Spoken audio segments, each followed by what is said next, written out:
I never thought one evening walk would change everything. It was early spring, and the air still carried the bite of winter. I was pacing the narrow lanes of my neighborhood after another strained phone call with Samir, my long-distance boyfriend of 2 years. What once felt like warmth in his voice had turned into cold silences. The time zones, the missed calls, the awkward pauses, it was all piling up like snow that refused to melt. We had once promised forever. Now we barely promised tomorrow. That evening, my heart felt especially heavy. I ducked into a small corner cafe, mostly to escape the breeze and gather my thoughts. I didn't expect anyone else to be there, let alone someone like Ayan. He was seated near the back, hunched over a laptop with headphones draped around his neck. Our eyes met for only a second, but something lingered. A curiosity, maybe even recognition. I ordered a coffee, pulled out my book, and tried to drown in the printed words. But Ayan, with a soft smile and easy confidence, eventually struck up a conversation. "You always read the ending first, or is that just for the anxious ones?" he asked, pointing to the way I'd flipped the last page. His comment disarmed me. We laughed. Talked about books, music, the kind of weather that makes you feel both nostalgic and hopeful. Nothing flirty, just warm. Easy. Real. Ayan wasn't overly handsome, but he had presence. He listened. He remembered. When I mentioned Samir, he nodded, respectful yet curious. "Long distance is hard," he said. "It's easy to feel like you're holding on to a ghost." I didn't answer. I didn't need to. Over the next few weeks, we kept running into each other, on campus, at the cafe, once at the bookstore. Each time felt accidental. Each time, it felt less like coincidence and more like something trying to happen. Samir, meanwhile, grew more distant. His voice often sounded like it was being borrowed from someone else. Formal, cold, rushed. My messages went unseen. Our calls were mechanical. I told myself to be patient. I told myself he was just busy. But Ayan asked about my day and waited for the answer. He remembered how I took my coffee. He noticed the chipped polish on my nails when I didn't. One afternoon, as we sat watching the sun melt into the horizon, he invited me to join him for a weekend retreat. "Just a group of friends," he said. No pressure. It was the kind of thing I would have said no to. But my heart had been starving for connection. And that evening I said yes. I didn't know it then, but in choosing that yes, I was choosing a path that would rewrite everything. The weekend retreat was tucked away in the hills, quiet, green, untouched by the noise of city life.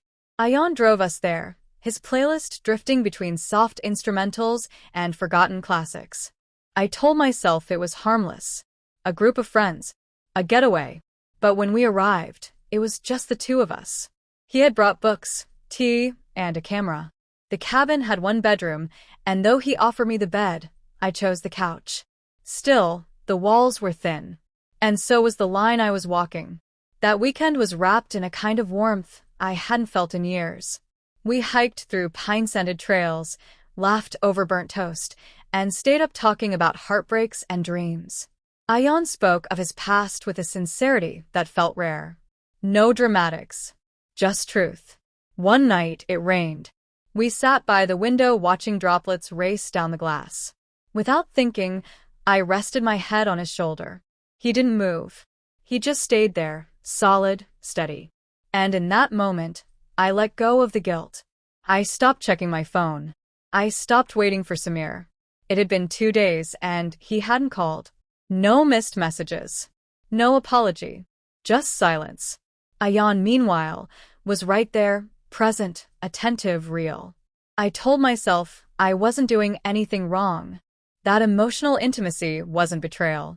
But deep down, I knew I was slipping.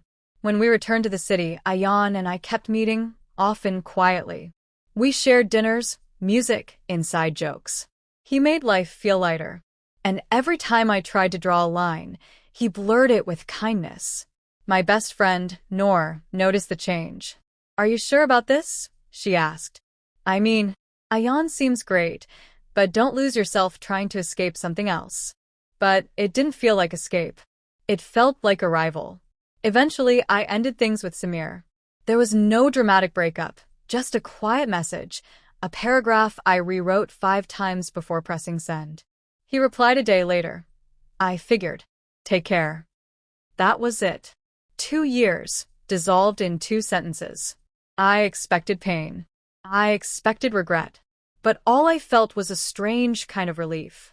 I leaned deeper into Ayan's world. Sunday markets, late-night poetry, quiet glances that lingered too long.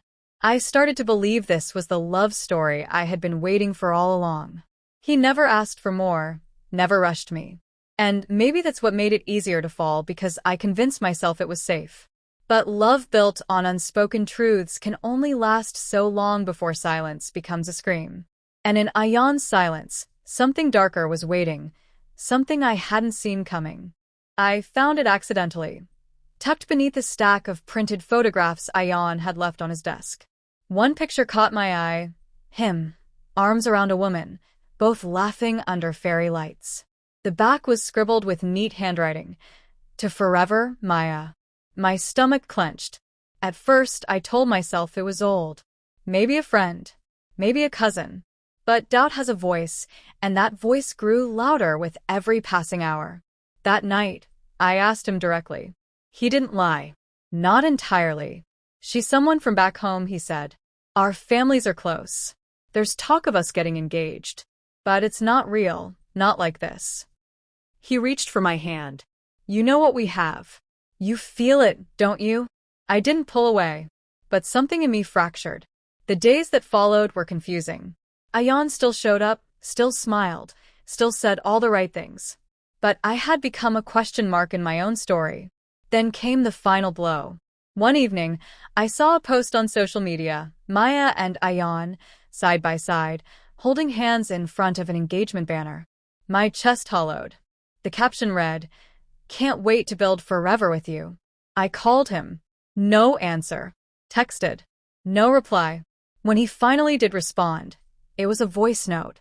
Calm. Detached. I never promised you anything, he said. We were figuring things out. Maybe I led you on. I'm sorry if I did. But this is how things are now. I can't change that. The world around me blurred. My thoughts raced, replaying every moment we'd shared. The laughter, the silences, the softness in his eyes, it all turned to ash. I had walked away from a long-term relationship chasing a spark I believed was real, only to realize I was chasing a shadow. I felt humiliated, used, and worst of all, replaceable. I shut myself away, deleted his messages, blocked his number. But memories have no delete button. I kept remembering the small things, the way he stirred his coffee, the way he said my name like a secret, the way I trusted him without question. Nor came over that weekend. She didn't say, "I told you so." She just held me while I cried. "I made a mistake," I whispered. "A big one." "No," she said gently. "You made a decision with your heart. The mistake was thinking he'd do the same." Her words didn't undo the hurt, but they gave me a place to start healing. And yet, the hardest part wasn't losing Ayan. It was facing the version of myself who believed he was real. Grief doesn't always come crashing in. It drips, slow and silent, like a leaking tap. At first, I tried to outrun it. I busied myself with work, muted emotions with noise, and avoided the places where Ayan's memory still lingered. But healing, I learned, isn't about forgetting. It's about facing the truth and choosing to keep going anyway. I began therapy, hesitant at first, but the quiet office and kind questions gave me room to breathe. My therapist, a gentle woman named Miss Saima, asked me things no one else dared. What did you truly need from Ayan that you weren't giving yourself? That question stayed with me. I realized I'd been searching for validation, affection, and emotional safety in someone who was never meant to provide it. I had wrapped my identity around someone else's attention, and when that disappeared, so did pieces of me. So I started piecing myself back together. I picked up painting again, something I hadn't done since school.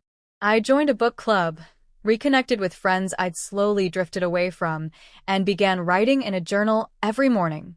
At first, it felt forced, but slowly, it became sacred. One afternoon, while browsing a quiet bookstore, I bumped into a stranger, literally. Books scattered. Apologies exchanged. He smiled, handing me back a novel I hadn't even realized I'd dropped. Good choice, he said.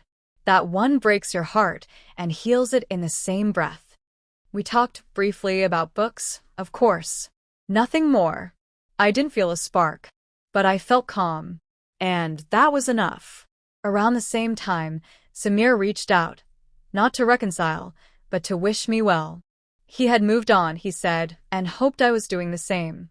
There was no bitterness in his words, just closure. And somehow, that small message gave me the peace I hadn't known I was missing. Looking back, I don't regret loving Ayan. I regret ignoring the warnings, both from others and from within. But even betrayal has a strange way of refining you. I learned that love isn't about who makes your heart race, it's about who makes it rest easy. Who sees you, even in your silence. Who stays not out of need but choice.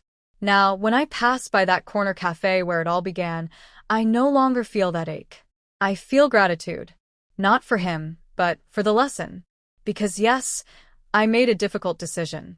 And yes, everything changed. But not all change is bad. Some of it grows you. Some of it wakes you. And some of it sets you free.